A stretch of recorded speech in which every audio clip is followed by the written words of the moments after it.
Habang nalilibang tayo sa pag-drawing, di ba mas maganda kapag kumikita rin tayo at the same time? Siyempre, pero hindi tayo kikita pag wala tayong customer o client, di ba?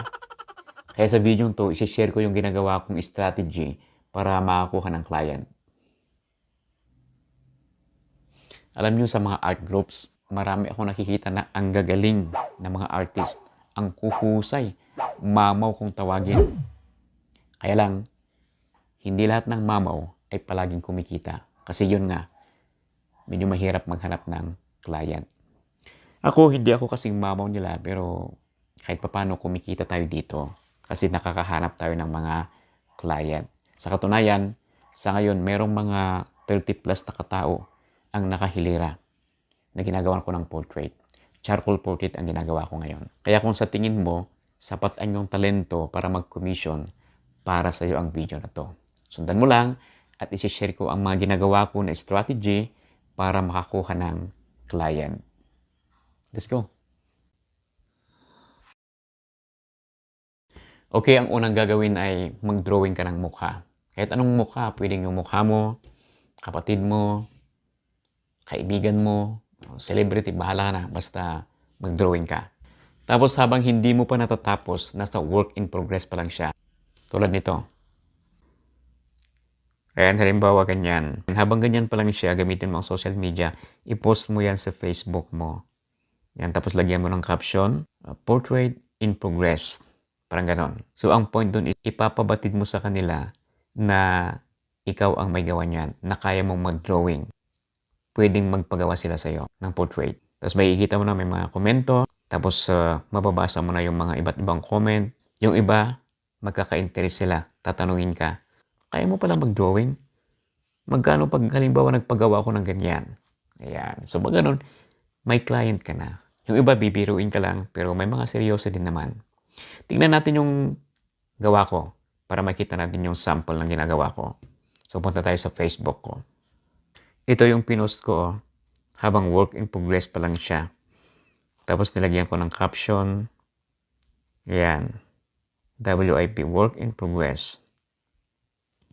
Nakita mo na yung mga reactions doon. May 100, tapos 28 comments. Nung natapos ko na, ito na siya at pinost ko uli yan sa Facebook. Dito ako nagkaroon ng isang client. Papakita ko sa inyo. Ito yung nagpagawa o. Bali, family portrait siya. 4 sila. Pinost ko yan. At nilagyan ko ng caption. Ayon. Family portrait is happiness. Yan. Basahin natin yung comments. Tingnan natin Ayun, yung isa sabi niya, si kami man please. Sa Tagalog, bro kami naman please. Seryosong client yan, kaya lang nasa abroad, kaya hindi ko in-entertain. Inuuna ko kasi yung mga nasa malapit. Ito namang isa, paarami na man batch. Pagawa naman ako batch. Batch ko to nung high school. Nasa abroad din, kaya lang yung anak niya, yung mga anak niya ay pwede kong i-meet dito. At yung ipapagawa niya ay portrait ng kanyang mga parents. So, parents or couple portrait. So, nakapila na yan. Tapos, nakita to ng isang friend ko kaya nag-PM sa akin na magpapagawa. Okay, marami rin sila, 5. Siblings portrait. Tingnan natin. Yun. Yan, so habang work in progress, pinost ko siya. Naglagay din ako ng caption, siblings portrait in progress. Ito na yung finished product. Ayan, nung kakukuha ko lang sa frame shop. Ayan. Tapos pinost ko siya. Ang caption ko ngayon is, siblings portrait is happiness too. Kasi nung kanina, ito yung nauna ang sinabi ko dito is, family portrait is happiness. Kaya dito, siblings portrait is happiness too. Itingnan natin yung mga comments. Yan. Masabi dyan, wow, love it. Very nice, perfect. Yan, ganda.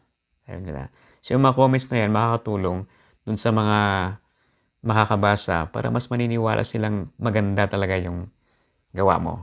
Yan. So magkaka-interest sila na magpagawa rin. Yan yung susunod na client. Nag-PM din sa akin yan. Okay, so couple portrait naman ngayon. Ay, hindi. Wedding portrait. Ayan. So, pinost ko yan habang ginagawa ko. Tapos, nung natapos na, ito na siya. Ayan. Ang caption na is, wedding portrait is a treasure. Ayan. Okay? May comment dito. Tingnan natin. Sabi niya, Jay kanyami ngay kuya. Sa Tagalog, asa naman yung sa amin kuya? Hindi pa nagpagawa to. Pero ang ibig niya sabihin, gusto niyang magpagawa kaya nagtatanong. Kaya nagtransact kami sa private message at ayun, isa rin sila sa nakapila. Bali, couple portrait ang gagawin namin. Balikin natin yung kanina, yung ito yung siblings portrait. May babasahin tayo sa comment dito. Ito yung sabi niya, sana kami naman kuya, F4. F4 kasi apat silang magkakapatid na babae, tapos may isang bunso na lalaki. Ito, nagkasundo kami kaya ginawan ko. Ito yung panganay. Mukha siyang Japanese at tumira sa Japan pero ngayon nasa Thailand. Kaya yan ang caption. Yan. Tapos yung next, yung dalawang susunod na babae. Ayan. Nakasalamin at may bangs kaya yung nilagay ko dito is the glasses in the bangs. Ito naman yung last child na babae. Yung pang F4. Tapos yung bunso nila. Yan. Tapos nung natapos na, yan, pinost ko yan. Tapos dinisplay ko para makita kung anong itsura niya pag di-display na sa bahay. Yan yung example.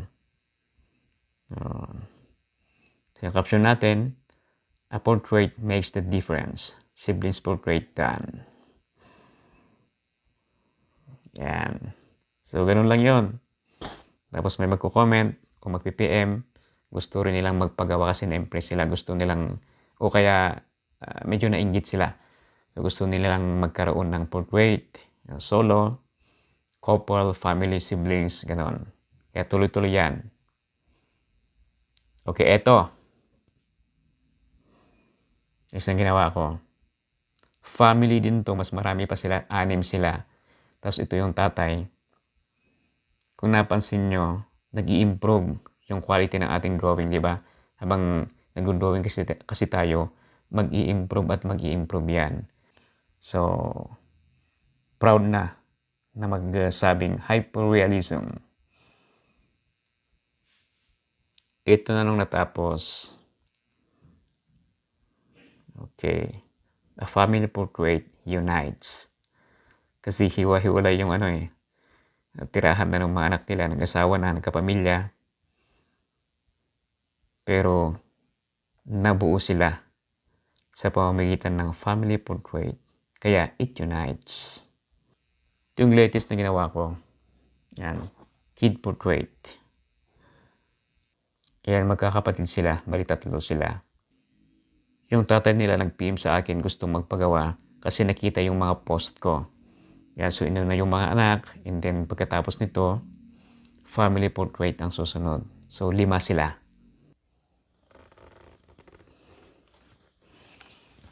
So ganun lang. Anong napansin nyo sa ginawa ko? Hindi ako nag-offer, di ba? Wala akong sinabi na isa po akong artist, gumagawa ako ng portraits. Paggawa na ko sa akin, mura lang.